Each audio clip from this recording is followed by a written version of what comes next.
저부터 말씀드리면 애들한테 물어보면 항공대니까 비행기 배우냐 기술자 되냐? 절대 아니다. 우리는 그냥 기공학부다. 기공학이다. 딴데 기공학이랑 똑같다. 기술자 되는 거 나는 생각 없다. 이게 딱 잘라서 말합니다. 저는 이제 어디 가서 제가 가정교육과 소속입니다 이렇게 말을 하면 그게 뭐예요? 이렇게 대답을 하는 게 대다수예요. 근데 그 이유는 이제 가정교육과가 서울에 있는 60개가 넘는 대학교 중에서 고려대학교랑 동국대학교에만 이 가정교육과가 존재를 해요. 그렇다 보니까 저 과는 뭐 하는 데지? 처음 들어보네? 이렇게 신기해하는 경우가 많더라고요. 그래서 가정교육과 다닙니다 라고 말을 하면 반응이 신기하시더라고요. 저도 처음에 들었을 때 가정교육과?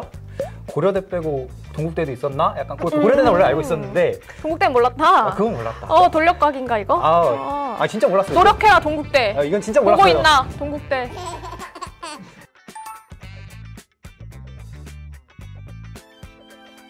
저는 아르바이트를 과외를 하고 있고요. 많을 때는 과외를 6개까지 해봤어요.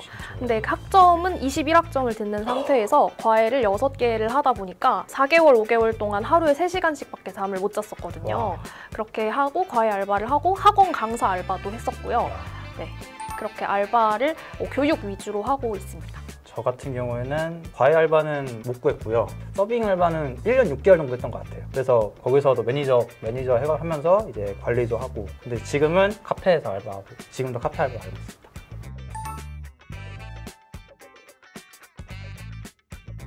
네, 저는 이제 대학생이 되면은 전공책 두꺼운 거 한 권 이렇게 옆에다 끼고 약간 예쁜 옷 입고 구두 신고 캠퍼스 이렇게 쭉 활보를 하는 그런 느낌을 상상을 했었는데요.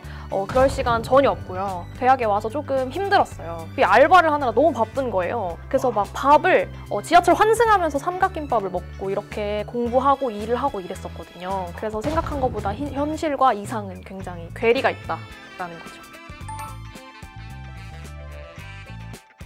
가정교육과는 일단 제일 많이 되는 게 당연히 중고등학교 교사겠죠, 그렇죠? 그래서 학원, 강사로도 가고 이렇게 교육계 쪽으로 많이들 나가세요. 그래서 아까도 학문이 6개나 됐잖아요, 그렇죠? 그래서 영양학을 살려가지고 식품 마케터나 아니면 푸드 코디네이터 아니면 CJ나 풀무원 같은 사기업에 입사를 하실 수도 있고요. 그리고 소비자학을 살리셔서 금융이나 보험계에 취직을 하실 수도 있습니다. 그리고 이제 가족학 같은 거를 살려서 복지관이나 상담사가 되는 경우도 이제 존재를 하고요. 그리고 의류학을 살리셔서 필라 같은 사기업에 취직을 하시거나 아니면 의류산업 디자인의 자격증을 따셔서 이제 패션 쪽으로 나가시는 분들도 계십니다. 굉장히 다양하네요. 네, 굉장히 다양한 학과이죠. 저희 같은 경우는 기계공학이다 보니까 전자정비랑 컴퓨터랑 많이 가는데 이제 저희 학교 선배분이 하이닉스 합격했고 삼성전자도 합격했고 그리고 어느 분은 교통공사, 서울공이나 한국공항공사 아니면 인천국제공항공사 그 외에 여러 사기업들 되게 다양하게 많이 가고 KIA라고 이제 한국항공우주산업이라고 이제 사천에 있는데 그런데 이제 취직하기도 하고 아니면 이제 방산체 LIG 넥스원이나 이런 방위산업체로 취직하시는 경우가 굉장히 많습니다. 돌아가지 않겠습니다. 네, 절대 저는 돌아가지 않는 걸로 하겠습니다. 저도 돌아가지 않고 싶습니다. 왜요?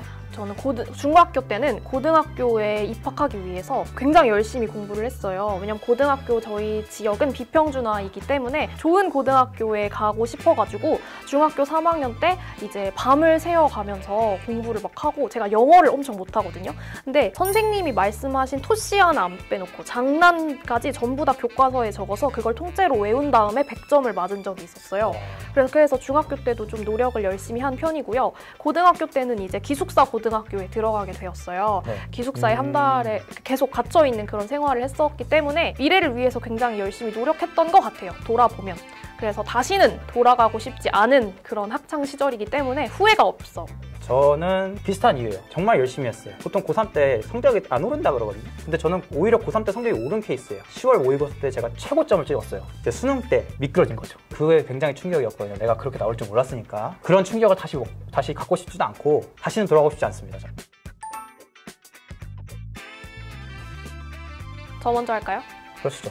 저는 비빔밥 하겠습니다. 왜냐면 진로라는 건 여러 가지의 역량과 능력이 필요한 게 바로 진로와 직업이라고 생각을 하기 때문에 되게 여러 가지 재료가 들어가서 하나의 환상적인 맛을 내잖아요. 그렇죠? 제가 비빔밥 되게 좋아하는데 저는 직업을 비빔밥에 비유하겠습니다. 저는 스테이크에 비교하고 싶어요. 왜냐면 이제 스테이크는 보통 겉면을 많이 태우잖아요. 그리고 안은 이제 레어니까 보통 이렇게 선분홍빛을 띠잖아요. 그러니까 겉과 속이 다른 케이스잖아요. 진로도 똑같아요. 겉만 보고는 알 수 없어요. 썰어봐야 아는 거기 때문에 직접 들어가봐야 알 수 있다. 진로는 겉에만 보고는 판단할 수 없다. 저는 그렇게 생각을 합니다. 멋있다. 그렇죠.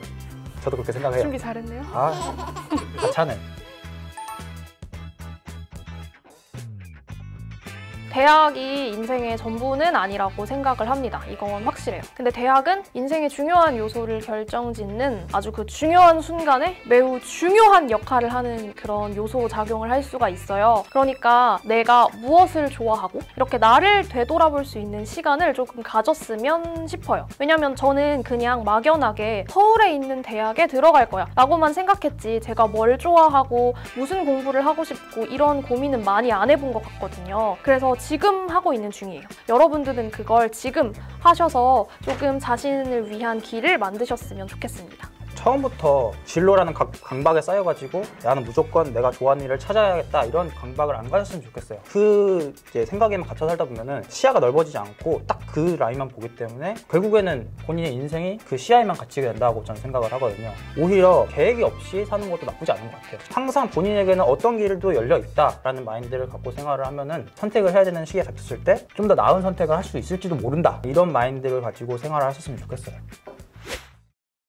지금까지 네가 몰랐던 내과 내가 몰랐던 니과였습니다. 안녕. 나비TV 구독과 좋아요, 알람 알람 설정까지. 설정까지.